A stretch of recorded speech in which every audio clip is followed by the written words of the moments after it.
Bismillahirrahmanirrahim. Alhamdulillahirabbil alamin wassalatu wassalamu ala asyrafil anbiya'i wal mursalin wa ala alihi wa sahbihi ajma'in. Subhanaka la ilma lana illa ma 'allamtana innaka antal alimul hakim. Rabbi shrah li sadri wa yassir li amri wahlul 'uqdatam min lisani yafqahu qawli. Amma ba'd. Alhamdulillah ala nikmatil Islam, alhamdulillah ala nikmatil iman, wa kafa biha min ni'mah. Alhamdulillah, segala puji bagi Allah Subhanahu wa taala yang memberi kita nikmat Islam, iman, memberi kita nikmat sehat serta kesempatan-kesempatan untuk belajar, kesempatan-kesempatan untuk mempelajari apa-apa yang selama ini telah menjadi ibadah kita. Kita berharap bersama Allah Ta'ala berkah dari ilmu yang kita pelajari, ibadah kita jadi semakin baik. Kita berharap kepada Allah Ta'ala berkah apa yang kita belajar dengannya bisa membuat kita tambah khusyuk di dalam sholat, bisa mengerti dengan setiap makna dari apa yang kita lakukan ataupun juga apa yang kita gerakkan serta apa-apa yang kita niatkan di dalam salat-salat kita, karena hakikatnya ibadah itu adalah penyambung kita kepada Allah Subhanahu wa taala. As-shalah silatun bainal 'abdi wa rabbih. Sesungguhnya salat itu utamanya adalah sebuah ibadah yang menyambungkan seorang hamba kepada Allah Ta'ala. Oleh karena itu secara zahirnya harus benar. Secara zahirnya harus benar terlebih dahulu.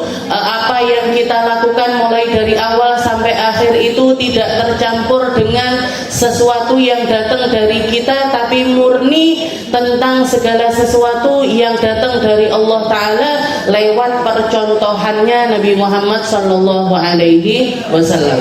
Makanya ibadah itu yang terpenting ada kalimat al-mukhlasin, ada kalimat al-mukhlisin. Al-mukhlisin itu adalah orang-orang yang ikhlas. Di dalam ibadah itu ikhlas kita itu dituntut untuk ada di dalam ibadah kita juga, tapi utamanya lagi al-mukhlasin. Al-mukhlasin ini apa? Al-mukhlasin itu adalah yang beribadah secara murni. Ibadahnya itu dia murnikan. Cara memurnikannya gimana? Semua yang dilakukan ngikuti apa yang dilakukan oleh Nabi Muhammad Sallallahu Alaihi Wasallam. Saya berniat sebagaimana Nabi Muhammad berniat. Saya bertakbir sebagaimana Nabi Muhammad bertakbir. Saya membaca Fatihah sebagaimana Nabi Muhammad membaca suratul Fatihah. Saya rukuk, i'tidal, sujud, duduk di antara dua sujud, tasyahud, membaca kalimat-kalimat tasyahud, duduk di dalamnya, baca salawat kepada Nabi Muhammad SAW sampai ditutup dengan salam. Itu semuanya bukan perkara yang datang dari keinginan saya, tapi saya menirukan dari Nabi Muhammad Sallallahu Alaihi Wasallam.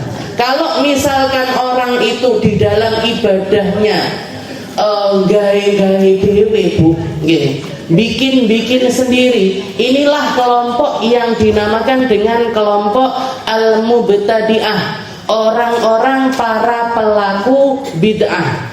Kenapa? Karena dia bikin sendiri ibadahnya. Ngomongnya kadang-kadang itu mengrasuk ke jamaahnya. Ustadz misalkan ngomong seperti ini, ibu-ibu gimana kalau kita sholat itu biar lebih khusyuk, membaca Fatihahnya itu pakai bahasa Indonesia aja. Nah ini sesat ini. Kenapa? Karena dia melakukan satu ibadah yang harusnya murni nyontoh sama Nabi Muhammad SAW. Karena ini perkara yang wajib. Kalau perkara yang sunnah, perkara yang di luar sholat atau perkara-perkara yang tidak diwajibkan oleh Allah Ta'ala, silahkan. Masih pendapat-pendapat lain yang membolehkan tentang perkara tersebut itu banyak. Tapi kalau sholat tidak boleh bu. Kalau sholat murni harus seperti yang dicontohkan oleh Rasulullah Sallallahu Alaihi Wasallam. Atau dari mulai awal sampai akhir kita nanti pakainya adalah bacaan bahasa Indonesia. Allahu Akbar, diganti ibu-ibu apa? Allah Maha Besar. nggak boleh. Makanya dengan belajar ini kita tahu Bu, mana kelompok-kelompok yang masih bisa ditoleransi perbedaannya, mana yang nggak bisa lagi ditoleransi. Namanya sesat, nggak oleh dieloi. Jangan sampai kita masuk di dalam kelompok-kelompok tersebut. Tapi yang saya heran, sesat-sesatnya kelompok panggah enek jamaah. Ini yang bodoh ini siapa?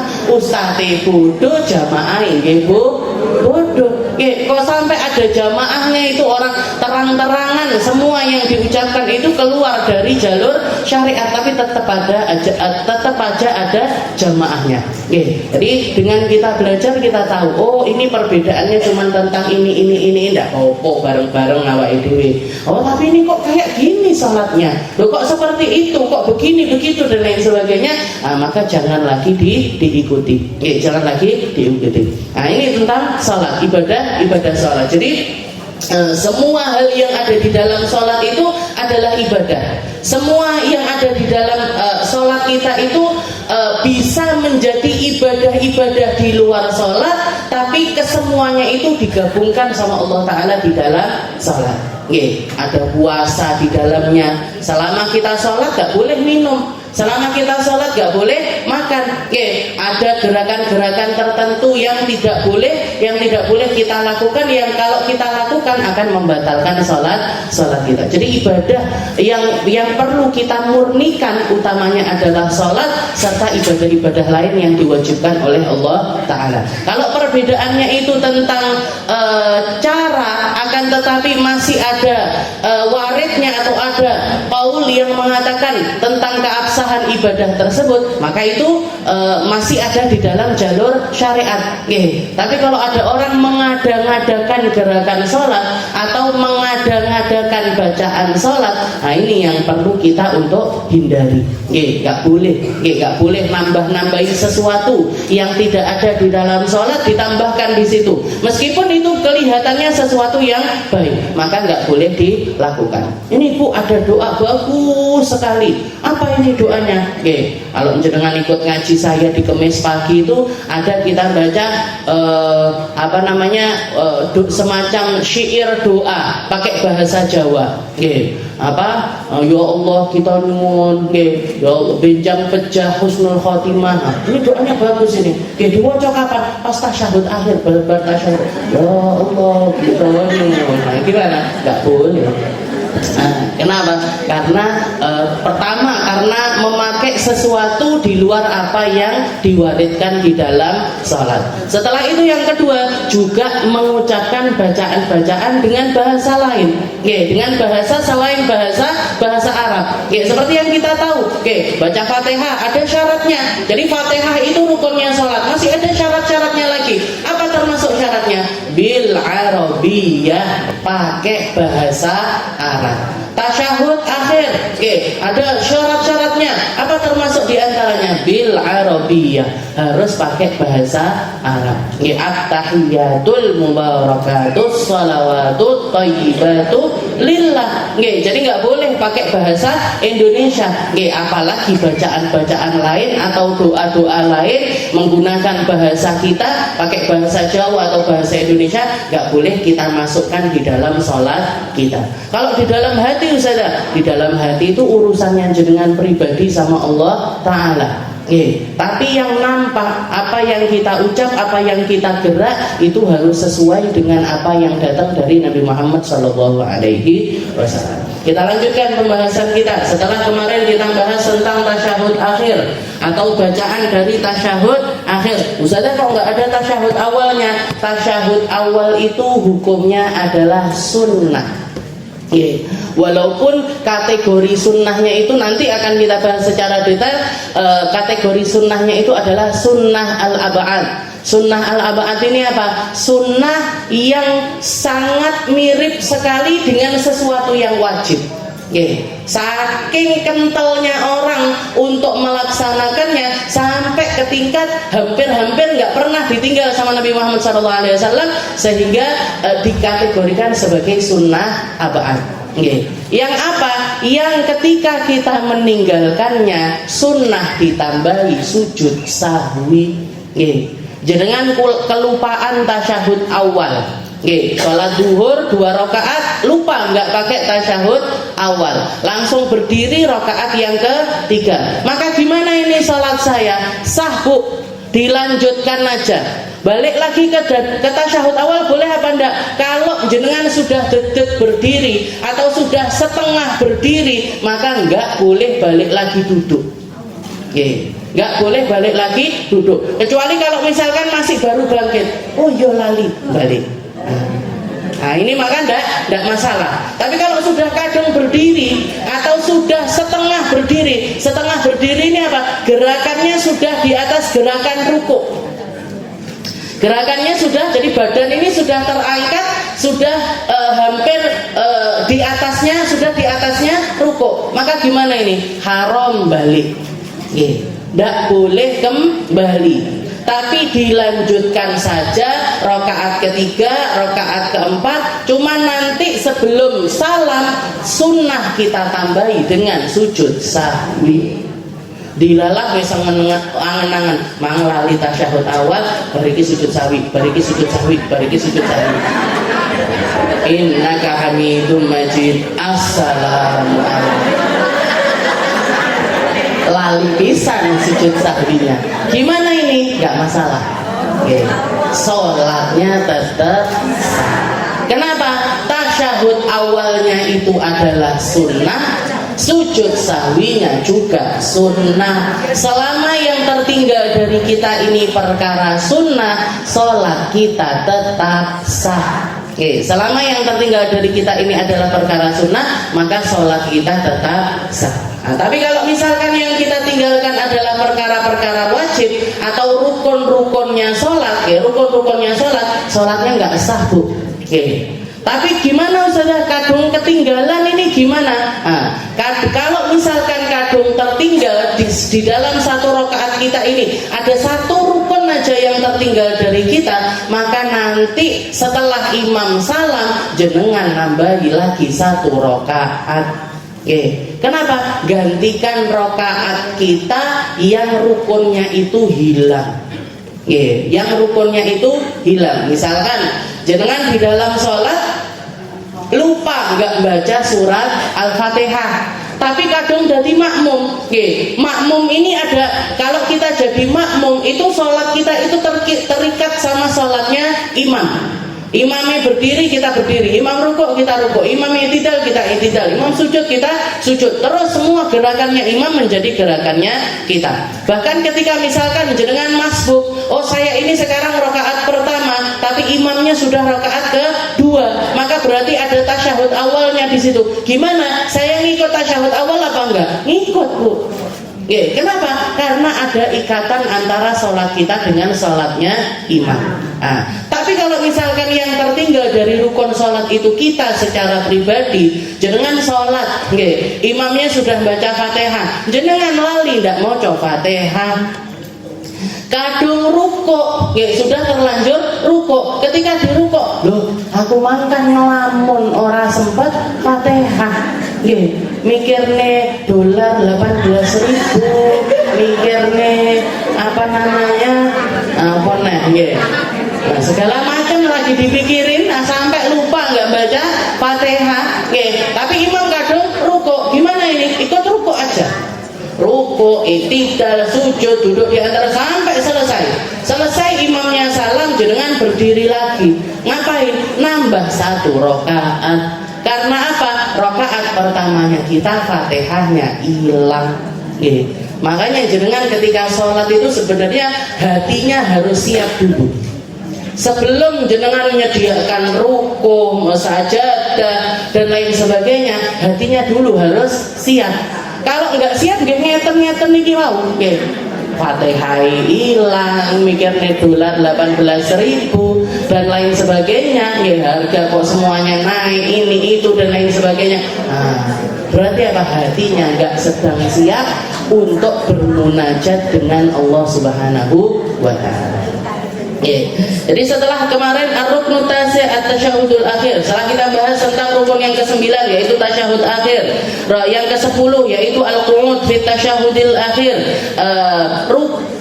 duduk ketika kita membaca tasyahud akhir. Waruknul hadi asyar as-salatu ala nabi sallallahu alaihi wasallam, maka rukun yang ke-11 adalah membaca salawat kepada Nabi Muhammad sallallahu alaihi wasallam di dalam tasyahud akhir. Jadi di dalam tasyahud akhir kita itu bacaan yang wajib untuk dibaca adalah tahiyat atau tasyahud. Bacaan tasyahud kemarin secara sempurna ada di dalamnya tahiyatul mubarakatus salawatut thayyibatu lillah. Setelah itu salam kepada Nabi Muhammad SAW. Assalamu alayka ayyuhan nabi wa rahmatullahi wa barakatuh. Setelah itu ada salam kepada kita masing-masing. Assalamu alayna wa ala ibadillahis salihin. Dan setelah itu yang keempat adalah bacaan syahadatain. Asyhadu an la ilaha illallah wa asyhadu anna muhammadan abduhu wa rasuluh, atau anna sayyidana muhammadan rasulullah. Mau pakai rasulullah, mau pakai abdullah boleh, pakai sayyidina boleh, nggak pakai sayyidina juga boleh. Setelah itu tambahannya bacaan selanjutnya yang juga harus ada di dalam tasyahud akhir kita adalah sholawat kepada Nabi Muhammad sallallahu alaihi wasallam. Katanya Nabi Muhammad sallallahu alaihi wasallam, sallu alayya fi salatikum. Salatlah kalian, bersalawatlah kalian kepadaku di dalam salat-salat kalian, karena bacaan salawat itu zakatun lakum. Semacam pembersih bagi salat kalian. Jadi salawat kepada Nabi Muhammad SAW itu semacam pembersihnya salat, atau zakah itu pemurni dari salat. Jadi maka salawat kepada Nabi Muhammad SAW di dalam salat itu hukumnya adalah wajib. Juga ketika Rasulullah SAW ditanya sama para sahabat, ya Rasul, kaifa nusalli alaikum fi salatina? Bagaimana cara kami bersalawat kepadamu di dalam salat-salat kami?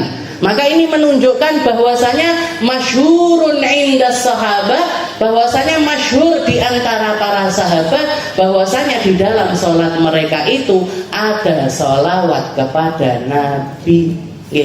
Jadi setiap kali mereka sholat, penutupnya, closingnya sebelum salam itu adalah gandeng Nabi untuk dibacain sholawat. Dan kalau kita lihat, sholawat ini adalah salah satu ibadah yang ketika kita lakukan, kita sedang mencontoh Allah Subhanahu wa Ta'ala. Kalau ibadah lain yang kita contoh Nabi Muhammad, sholat kita nyontoh Nabi, zakat kita nyontoh Nabi, umroh pakai caranya Nabi, haji pakai caranya Nabi, sedekah pakai caranya Nabi, zakat pakai caranya Nabi. Tapi untuk sholawat ini kita niru Allah Subhanahu wa Ta'ala. Di dalam Al-Quran dikatakan innallaha wa malaikatahu yusalluna 'alan nabi. Jadi ketika Allah Ta'ala nyuruh kita untuk sholawat, itu Allah Ta'ala memulai dengan dirinya dulu. Innallaha, sesungguhnya Allah, wa malaikatahu, serta para malaikatnya, di langit 1, 2, 3, 4 sampai 7, di semua di alam semesta ini, malaikat-malaikat yang disebar sama Allah Ta'ala di seluruh alam semesta, kulluhum yusalluna 'alan nabi, semuanya mereka bersalawat kepada Rasulullah sallallahu alaihi wasallam. Baru setelah itu Allah Ta'ala, ya ayyuhalladzina amanu, wahai orang-orang yang beriman.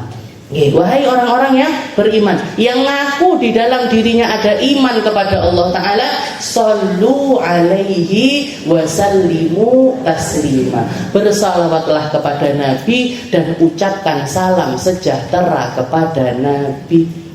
Jadi yang nyontohin Allah Ta'ala. Setelah itu ditirukan sama para malaikat. Setelah itu Allah Ta'ala baru nyuruh kita untuk bersalawat.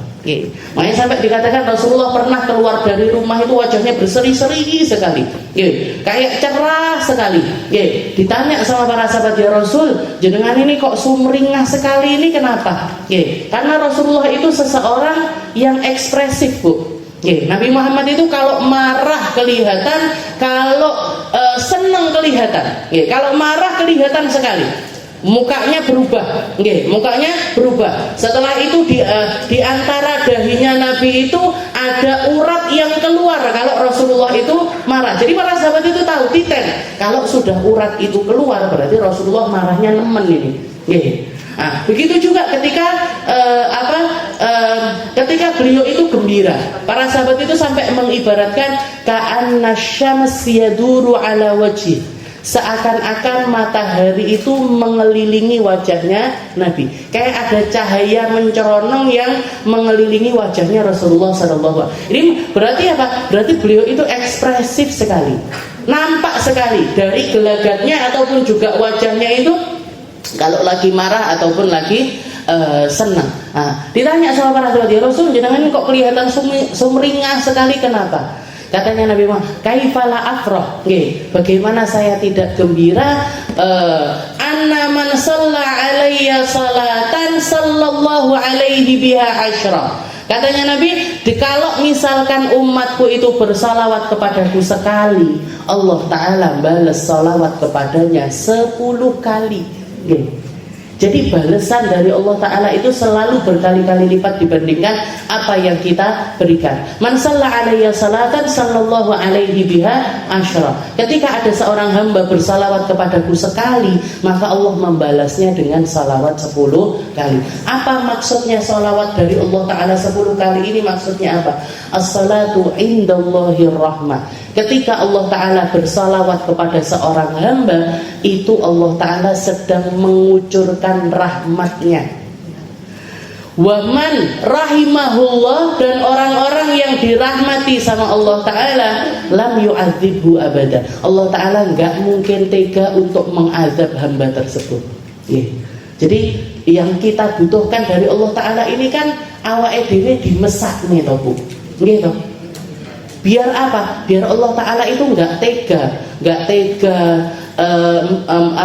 ngasih hal-hal sulit kepada kita, nggak tega untuk memberikan sesuatu yang berat-berat, nggak tega untuk tidak menyelamatkan kita di akhirat, nggak tega untuk mencerca kita dengan segala aib-aib kita. Kita tahu semua di antara kita punya aib. Semua di antara kita pasti punya dosa. Semua dari kita pasti punya kesalahan. Tapi kita berharapnya itu kan syafaatnya Nabi bisa jadi penyelamat kita. Salawat kita kepada Nabi juga bisa menyelamatkan kita. Diselamatin ini maksudnya apa? Diselamatin itu bisa jadi as-satru, bisa jadi ditutupi aib kita.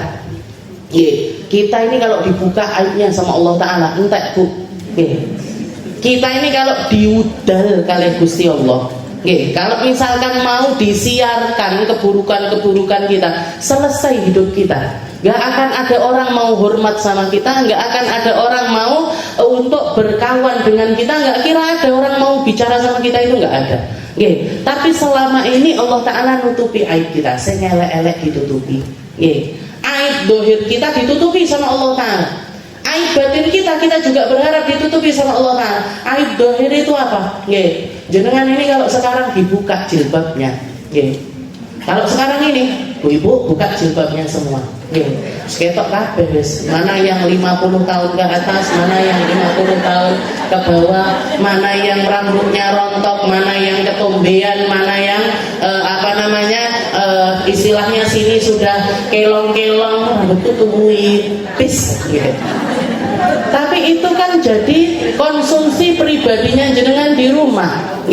Ya satu tak gawe jilbab double-double. Ben ketok lek rambutku ketel. Biar kelihatan kalau rambut saya ini enggak rontok. Biar uban saya ketutup. Itu kan berarti kita ditutupi sama Allah Ta'ala. Dohir kita itu ditutupi sama Allah Ta'ala. Dengan penutupan dohir kita juga berharap ditutupi sama Allah Ta'ala batin kita. Makanya sampai Nabi Muhammad SAW menceritakan ada banyak hamba di akhirat nanti yang ketika dia bertemu sama Allah Ta'ala hanya bisa nunduk malu karena catatan-catatan buruk yang ada pada setiap buku mereka, setiap lembar buku mereka ada catatan buruknya. Tapi Allah Ta'ala mengatakan kepadanya, bukankah asaitani fi yaumin kada wa fi sa'atin kada wa fi makanin kada. Allah Ta'ala mencerca hamba tersebut sambil mengatakan, bukankah kamu bermaksiat kepadaku di tempat ini, jam ini, di saat ini, kamu melakukan hal-hal yang semacam ini dalam keadaan sendirian, gak ada orang yang tahu. Wa tubtani fi yaumin kada, fi makanin kada, fi sa'atin kada. Tapi kamu juga sudah taubat kepadaku di saat ini, di waktu ini, di tempat ini. Kamu minta ampun kepadaku. Fakama. Dan hamba tersebut hanya bisa mengatakan naam ya Rabb. Dia cuma bisa mengatakan mek iso ngaku tok, Bu. Karena semua bukti ada, catatannya ada, videonya ada. Catatannya para malaikat itu jelas sekali mencatat keburukan kita. Tapi Allah Ta'ala mengatakan, fakama satartuhu lakum fid dunya fasa'asturuha lakum fil akhirah. Sebagaimana kamu aku tutupi aibmu di dunia, sekarang tak tutupi juga di akhirat. Di dunia ditutupi sama Allah Ta'ala, di akhirat nggak diudal sama Allah Ta'ala, nggak dibuka sama Allah Ta'ala. Tapi catatannya ada. Lek koncone jenengan dudoi bukune ketok kabeh. Cuman seperti itu cara Allah Ta'ala di dalam merahmati seorang hamba. Ada banyak macam cara Allah Ta'ala merahmati seorang hamba. Berapa banyak kita dihindarkan dari musibah, berapa banyak kita dihindarkan dari keburukan. Nah itu kita nggak tahu. Rahmatnya Allah Ta'ala ini turunnya dari mana. Tapi paling besarnya adalah ketika kita terhubung kepada Rasulullah Sallallahu Alaihi Wasallam. Jadi salawat kepada Nabi di dalam tasyahud akhir itu diwajibkan sama Allah Ta'ala. Diwajibkan. Jadi masyhur di antara para sahabat bahwasanya mereka menutup salatnya itu dengan salawat. Kaifa nusalli 'alaika fi salatina ya Rasul? Bagaimana cara kami bersalawat kepadamu di dalam salat-salat kami? Dikatakan Nabi Muhammad sempat diam lama, Bu. Sempat Rasulullah itu memikirkan diam sebentar. Jadi istilahnya ada waktu yang para sahabat itu sampai mengira Rasulullah enggan untuk menjawab pertanyaan tersebut. Tapi setelah itu Rasulullah mengatakan, qulu Allahumma salli ala Muhammad wa ala ali Muhammad kama sallaita ala Ibrahim wa ala ali Ibrahim wa barik ala Muhammad wa ala ali Muhammad kama barakta ala Ibrahim wa ala ali Ibrahim innaka Hamidun Majid. Yang warid dari Nabi enggak pakai sayyidina. Kenapa? Karena ini datangnya dari Nabi. Masa Nabi Muhammad mensayyidkan dirinya sendiri. Kalau misalkan Mbak Lisa manggil saya, telah datang Ustazah Syarifah Aminah. Itu sesuatu yang wajar karena datangnya dari Mbak Lisa. Tapi kalau saya mengatakan ibu-ibu panggil saya Al Ustazah Asy-Syarifah, kan kesannya pengen disaripah pengen di ustazah kan. Jenengan manggil saya terserah jenengan. Ada sebagian ibu-ibu manggil saya terbiasa manggilnya Kak Minah, nggak apa-apa. Manggil saya Mbak Minah, yo silahkan. Jenengan mau manggil saya apapun itu nggak ngefek untuk saya, Bu, terserah jenengan. Orang-orang kampung dalam manggil saya Pak Minah. Jadi banyak macam orang cara memanggil teman-teman saya, manggil saya Minah seperti itu. Jadi kalau itu datang dari orang lain sebagai bentuk penghormatan kan sesuatu yang wajar. Tapi kalau orangnya sendiri mengucapkan hal tersebut ini kan kayaknya gimana gitu. Nabi Muhammad juga seperti itu, Bu. Makanya beliau ketika mengajarkan kepada para sahabat gimana caranya bersalawat, beliau nggak pakai sayyidina. Tapi ada banyak orang ngengkel, Ustazah nggak boleh pakai sayyidina karena Rasulullah nggak pakai sayyidina. Monggo. Nabi Muhammad itu jenengan sayyidkan beliau enggak masalah, disayyidkan juga beliau enggak masalah. Jadi mau pakai kalau yang warid hadisnya yang pakai tekstualnya itu memang nggak ada sayyidina. Ya Allahumma salli ala Muhammad wa ala ali Muhammad kama sallaita ala Ibrahim wa ala ali Ibrahim wa barik ala Muhammad wa ala ali Muhammad kama barakta ala Ibrahim wa ala ali Ibrahim innaka Hamidum Majid. Yang kita kenal dengan nama sholawat Ibrahimiyah. Kenapa kok Nabi Ibrahim, gak nabi-nabi yang lainnya? Karena Nabi Ibrahim adalah nabi paling mulia setelah Nabi Muhammad SAW. Dan Nabi Ibrahim adalah kakeknya Nabi Muhammad SAW. Jadi kalau diruntut nasabnya Nabi, kalau diruntut nasabnya Rasulullah SAW, Muhammad bin Abdullah bin Abdul Muttalib bin Hashim bin Abdi Manaf bin Qusay bin Kilab bin Murrah bin Ka'ab bin Lu'ay bin Ghalib bin Fihr bin Malik bin Nizar bin Huzaimah bin Mudrikah bin Ilyas bin Mudar bin Nizar bin Adnan. Nah, dari Sayyidina Adnan ini nanti naik lagi sampai kepada Nabi Allah Ismail. Dari Nabi Allah Ismail naik lagi ke Nabi Allah Ibrahim. Dari Nabi Ibrahim terus ditarik sampai kepada Nabi Allah Nuh. Dari Nabi Allah Nuh sampai kepada putranya Nabi Adam yang bernama Nabi Allah Syith. Dari Nabi Allah Syith itu adalah putranya Nabi Allah Adam. Jadi nasabnya Nabi Muhammad ini nyambung kepada Nabi Allah Ibrahim. Nabi Muhammad juga pernah mengatakan ana da'watu abi Ibrahim. Saya ini adalah berkahnya doa bapak saya yang bernama Ibrahim. Ana da'watu abi Ibrahim wa bisyaratu Isa wa ru'yatu ummi, katanya Nabi. Saya ini adalah doanya Ibrahim. Saya ini juga adalah orang yang diberikan yang menjadi kabar gembiranya Nabi Allah Isa di dalam Injilnya. Saya juga adalah seseorang yang dimaksudkan di dalam mimpi orang tua saya, yaitu ibu saya. Sayyidah Aminah itu selama hamil Nabi Muhammad SAW setiap bulannya didatangi sama para malaikat. Didatangi juga dengan para nabi-nabinya Allah Ta'ala yang mengabarkan kalau yang kamu yang ada di dalam perutmu itu adalah penutup pamungkas dari seluruh nabi-nabinya Allah Ta'ala. Jadi ana da'watu abi. Makanya dikatakan kenapa kok yang kita pakai salawatnya itu adalah salawat Ibrahimiyah, karena kaitan antara agama Islam dengan agamanya Nabi Allah Ibrahim itu satu kesatuan. Kita umroh itu pakai caranya Nabi Ibrahim. Haji juga pakai caranya Nabi Allah Ibrahim. Kenapa kok sa'i? Karena Siti Hajar. Siapa Siti Hajar ini? Siti Hajar istrinya Nabi Ibrahim. Siti Hajar bolak-balik dari Sofa ke Marwah. Jadi yang pertama kali istilahnya kalau untuk tawaf pertama kali yang melakukan siapa? Kalau dari kalangan manusia Nabi Allah Adam.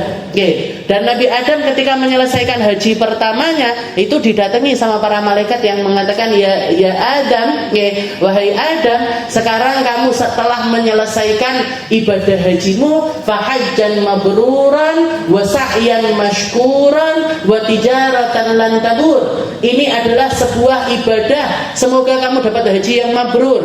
Semoga kamu dapat usaha yang tidak disia-siakan sama Allah Ta'ala. Dan semoga tijaratan atau transaksi yang kamu lakukan ini tidaklah sebuah transaksi yang merugi. Karena yang kamu ajak muamalah adalah Allah Ta'ala. Tapi setelah itu malaikat mengatakan, fanahnu, kami ini para malaikat, sebelum kamu melaksanakan haji tahun ini, kami telah melaksanakannya qabla alfi'am, selama 1000 tahun sebelumnya. Setiap tahunnya para malaikat itu haji. Jadi sebelum manusia mengisi Mekah untuk haji, malaikat sudah terlebih dahulu mengisinya dengan ibadah haji. Jadi seperti itu. Salawatnya adalah salawat Ibrahimiyah. Innaka hamid, sampai lafaz innaka hamidum majid. Setelah lafaz innaka hamidum majid, apa wajib langsung salam? Boleh ditambahi doa-doa. Jangan mau doa apapun silahkan. Mau doa Rabbana atina silahkan. Tapi kalau diucapkan, sekali lagi kalau diucapkan bacaan doanya itu sebisa mungkin pakai bacaan-bacaan yang warid. Pakai bacaan yang memang dianjurkan Nabi untuk dibaca. Semacam doa Allahumma inni a'udzubika min adzabil qabr wa min adzabin nar wa min fitnatil mahyi wal mamat wa min fitnatil masiihid dajjal. Nah, itu doa yang kalau di madhabnya Imam Syafi'i hukumnya sunnah, tapi di madhabnya Imam Malik hukumnya wajib. Di madhabnya Imam Malik wajib ini mendatangkan doa ini, Allahumma inni a'udzubika min adzabil qabr wa min adzabin nar wa min fitnatil mahyi wal mamat wa min fitnatil masiihid dajjal. Jadi kita minta perlindungan kepada Allah Ta'ala min fitnatil qabr, dari fitnahnya kubur, wa min fitnatil mahyi wal mamat, dari fitnahnya yang hidup maupun yang mati. Fitnahnya, fitnah ketika kita masih hidup ataupun juga fitnah setelah kematian kita. Wa min fitnatil mahyi wal mamat wa min fitnati napa? Wa min adzabin qabr wa min adzabin nar. Kita juga minta untuk dilindungi dari api neraka. Dan yang terakhir, wa min fitnatil masiihid dajjal, minta dilindungi dari fitnahnya dajjal. Fitnah terbesar yang Allah Ta'ala turunkan untuk menguji umat. Fitnah terbesar yang Allah Ta'ala berikan untuk menguji umat. Innaka hamidun majid. Nah, setelah salawat kepada Nabi, ar-ruknul tsani asyar, rukun yang ke-12 adalah salam. Rukun yang 12 adalah mengucapkan salam.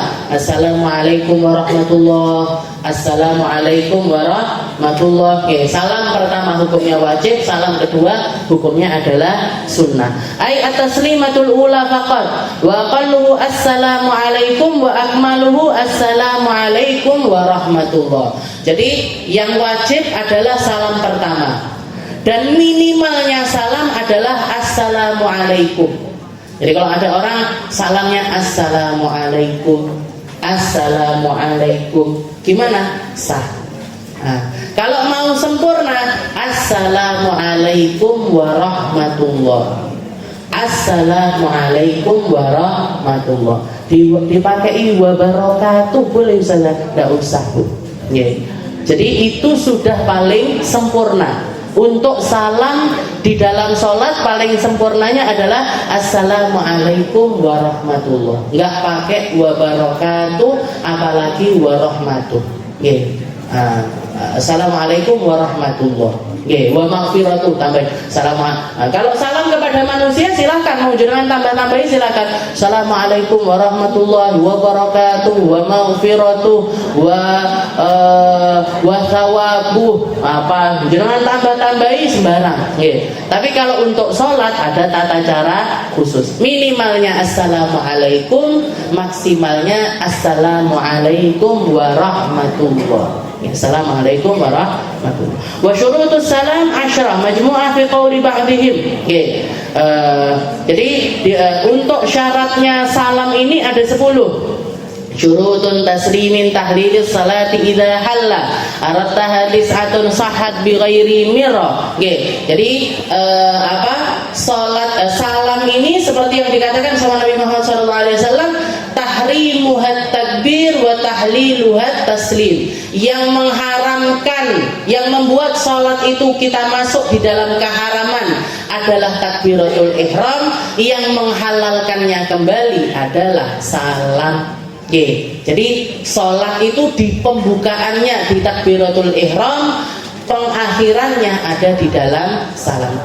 Tahrimuhat takbir wa tahliluha at-taslim. Jadi yang menghalalkannya kembali adalah salam. Syaratnya salam apa? Wahiyya manthurah, ai at-ta'rif. Yang pertama syaratnya harus pakai lafaz ta'rif. Di dalam bahasa Arab itu ada isim nakiroh, ada isim ma'rifah. Apa itu isim? Isim itu kata ganti yang menunjukkan tentang sesuatu, bukan pekerjaan. Bukan pekerjaan. Ada yang sifatnya nakiroh, ada yang sifatnya ma'rifah. Ma'rifah itu apa? Ma'rifah itu sesuatunya sudah ditentukan, sudah ketahuan. Kayak misalkan ini, qawarir, qarurah, ini namanya adalah botol. Qarurah, maka kalau misalkan saya bilang qarurah, maka bisa botol ini, bisa botol itu, bisa botol-botol yang jenengan pegang. Tapi kalau saya katakan al-qarurah, ada alif lam di depannya. Al-qarurah berarti apa? Botol ini. Botol ini. Al-qarurah, botol ini. Maka di dalam salam itu juga sama. Kita pakainya lafaz assalam. Berarti apa? Ada alif lam di depannya. Tapi karena sin itu termasuk di dalam huruf syamsiyah, maka tidak kelihatan secara langsung alif lam. Bukan al-salam, bukan. Tapi jadi as-salam. Alif lamnya hilang, langsung masuk ke sin. Kenapa? Karena ini huruf syamsiyah. Huruf syamsiyah ini apa? Huruf yang kalau misalkan di depannya ada alif lam, lamnya itu jadi hilang. Semacam kita melihat syamsiyah itu artinya adalah matahari. Sama kayak kita kalau melihat matahari. Kita melihat matahari itu kan nggak bisa jelas. Lain sama qamariyah, lain sama bulan. Kalau jenengan melihat bulan, ketok jelas bulannya. Menteleng gini jenengan bisa kelihatan. Tapi kalau melihat ke matahari kan nggak kelihatan. Nah, makanya para ulama tajwid menamakan ada huruf-huruf yang sifatnya syamsiyah, ada huruf-huruf yang sifatnya itu qamariyah. Nah, sin termasuk yang syamsiyah. Makanya dibacanya assalamualaikum. Assalam. Jadi ada alif lam di depannya.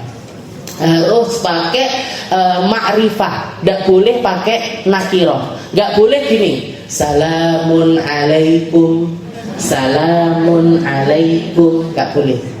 Salamun alaikum warahmatullah, salamun alaikum warahmatullah, nggak boleh.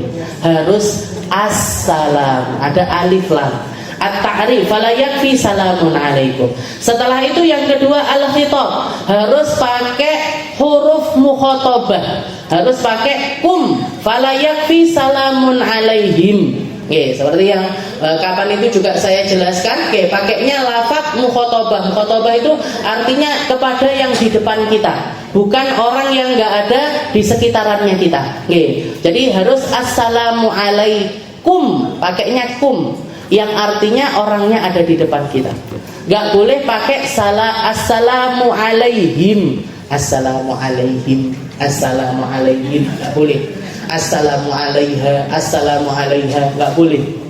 Jadi siapa yang ada di sekitaran kita, merekalah yang mendapatkan salamnya kita. Sebenarnya kita itu salam ke siapa sih ketika sholat? Ketika salam itu kita salam ke siapa? Ada banyak pendapat dari ulama. Ada yang mengatakan yang kita salami orang yang di kanan kiri kita. Assalamualaikum, orang yang di sekitaran kita, yang menunjukkan tentang hablum minallah wa hablum minan nas. Nunjukkan di dalam sholat ini ada hubungan yang menyambungkan kita dengan Allah Ta'ala, juga ada hubungan yang menyambungkan kita dengan orang sekitar kita. Orang-orang yang ada di sekitaran kita, mereka yang paling berhak untuk mendapatkan salamnya kita. Yang paling berhak untuk mendapatkan salamnya kita. Assalamualaikum. Salam ini adalah doaku. Ad-du'a bisalamah, doa yang mendoakan orang tentang keselamatan. Juga di dalamnya ada perjanjian. Ada perjanjian, maksudnya apa? Ketika kita mengucapkan salam, assalamualaikum, kita doakan mereka. Sekaligus saya berjanji selama saya di sini, Anda semuanya tidak akan mendapatkan perkara buruk sama sekali. La bilisani wala biyadi, tidak akan mendapatkan keburukan lisanku ataupun juga tanganku. Jadi kalau sampai ada orang setelah mengucapkan salam jiwit koncone, ini berarti dia langsung melanggar janji. Begitu juga ketika saya setiap kali diingatkan ibu-ibu, kalau pelajarannya Ustazah Aminah ketika kajian nggak boleh foto, nggak boleh video. Kenapa? Karena itu menyakiti saya.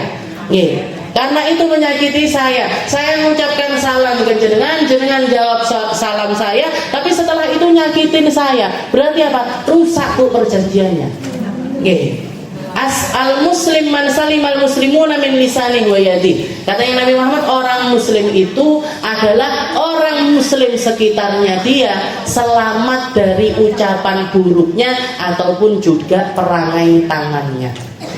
Jadi ketika kita ada di majelis atau kita berada di dalam satu kesatuan yang di situ dimulai dengan salam, berarti kita itu sama-sama berjanji, sama-sama berjanji. Orang-orang yang ada di sekitaran saya ini harus saya perlakukan dengan baik. Harus saya perlakukan dengan baik. Dan teman yang baik itu lebih baik daripada sendirian.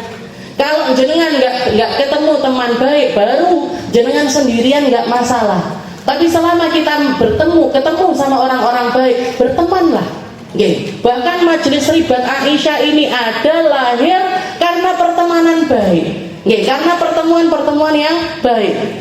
Saya sama Bu Ira ketemu di majelis Khadijah. Setelah itu ketemu lagi di majelis Darussalam. Karena sering bertemu, akhirnya karena beliau punya fasilitas, punya tempat, punya kenalan-kenalan dan lain sebagainya. Ayo Ustazah ngaji di tempat saya.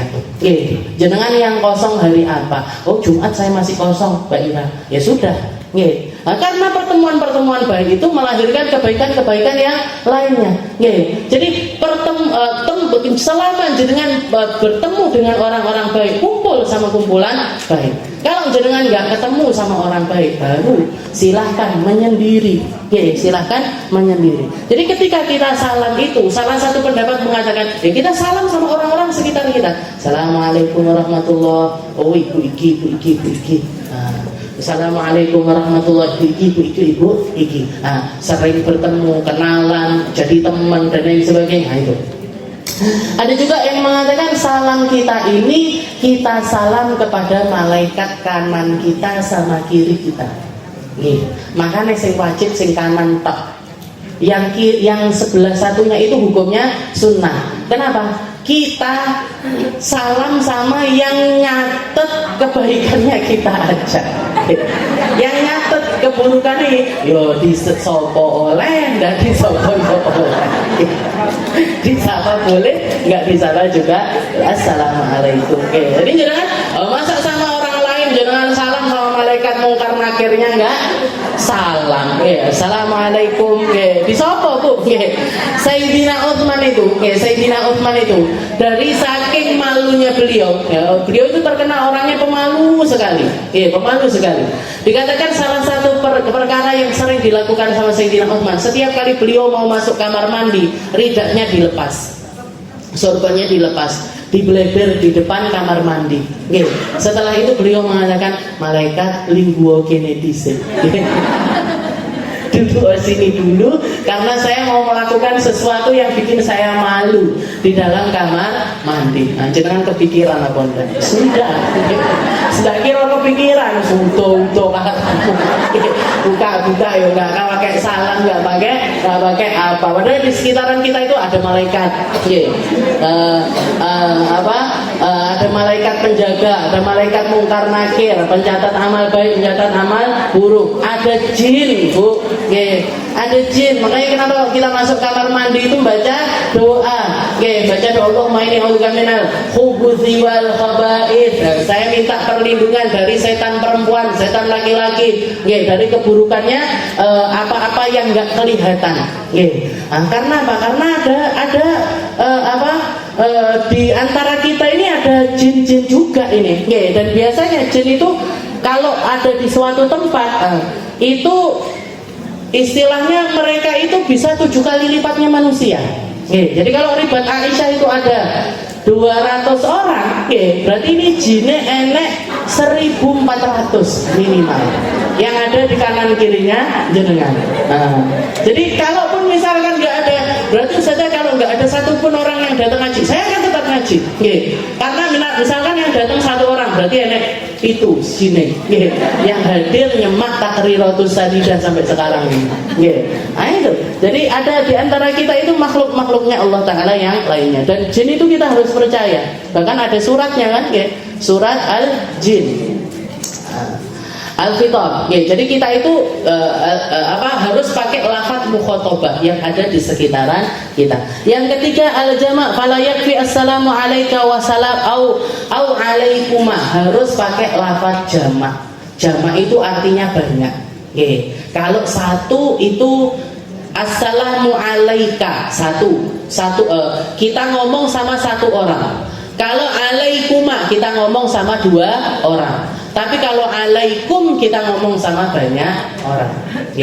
Jadi nggak cukup kalau pakai lafaz assalamu alaika atau assalamu alaikuma, nggak. Katanya Ustazah, salamnya buat malaikat mungkar nakir aja. Berarti assalamualaikum, nggak boleh.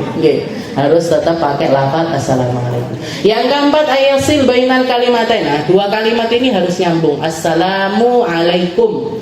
Nggak boleh di jeda atau nggak boleh ada pemisah di antaranya. Bi an la yaj'al bainahuma kalaman akhar, enggak boleh ada kalimat lain di antaranya. Yang kelima, al mualah fala yaskut bainahuma, harus mualah, harus langsung, enggak boleh dipotong. Yang keenam, ayakuna mustaqbilal qiblah bisadri. Ketika kita salam, dada kita tetap harus ngadep kiblat. Jadi salam itu enggak pakai seluruh badan, enggak assalamualaikum enggak, tapi dadanya tetap harus ngadep kiblat. Assalam, jadi cuman lahirnya tok. Assalamualaikum warahmatullahi wabarakatuh. Assalamualaikum warahmatullahi wabarakatuh. Lek tengengan Ustazah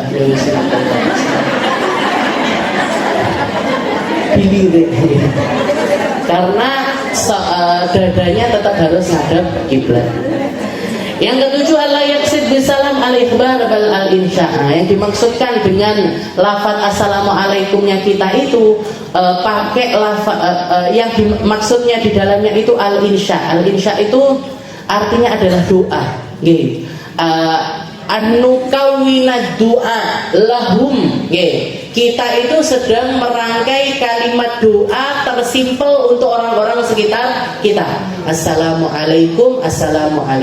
La al-ikhbar, bukan ikhbar, bukan mengkhabarkan. Mengkhabarkan ini kayak misalkan kita ngomong assalamualaikum, tapi maksudnya bukan doain, tapi mengabarkan kepada dia bahwasanya keselamatan itu ada di tempat sana.